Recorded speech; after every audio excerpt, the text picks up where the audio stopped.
What are you going to do for the city of Winnipeg and the people of Winnipeg to make the city more sustainable, to make the city, a climate champion? Well, instead of talking about what I'm going to do, let's talk about what I've done and what I've tried to do that Council Gillingham and others voted no to. But first of all, what I have done is I was the councillor that stood up and moved a motion to add 1,000 acres of more park and green space to the city of Winnipeg. I pushed for that. I was the only councillor who pushed for that, and that passed at council. And that was because of the outcry from the public, wanting more park space, more green space. I listened, and we put that in there. I've moved motions to protect trees and put requirements on developments to have a certain amount of trees and to replace trees that are cut down at a certain rate. Instead, the city right now takes money from the developers for trees they cut down, and that money's gone within minutes, right? We know how the city spends money. So my motion to protect the trees and have trees replanted was, again, voted down by Scott Gillingham and others that are now saying they're the environmental candidates. Well, the proof is in the pudding, and these are the facts. And again, they're irrefutable.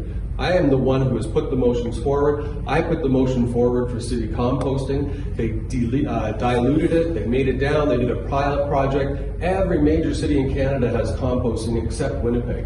And I'm really tired of us lagging so far behind of major cities that we're acting more like a small town, and we should be acting like the city we are. Would you say to voters out there that you are kind of the green candidate who maybe has this kind of financial background? Like, would you say that you're kind of this fiscally responsible green candidate that maybe people don't think of when it comes to environment? Yeah, I would say that exactly, because I understand the value of the environment. I understand how companies and organizations across North America, and in fact across the world, are now looking at their return on social and environmental impact. New York Stock Exchange requires some of that now. They want that information from organizations. What are you doing to help the environment? Well, let's look at what the city of Winnipeg has done to help the environment. Right?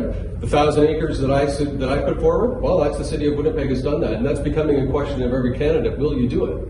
Well, I've already done it. They don't have to do anything except enforce it.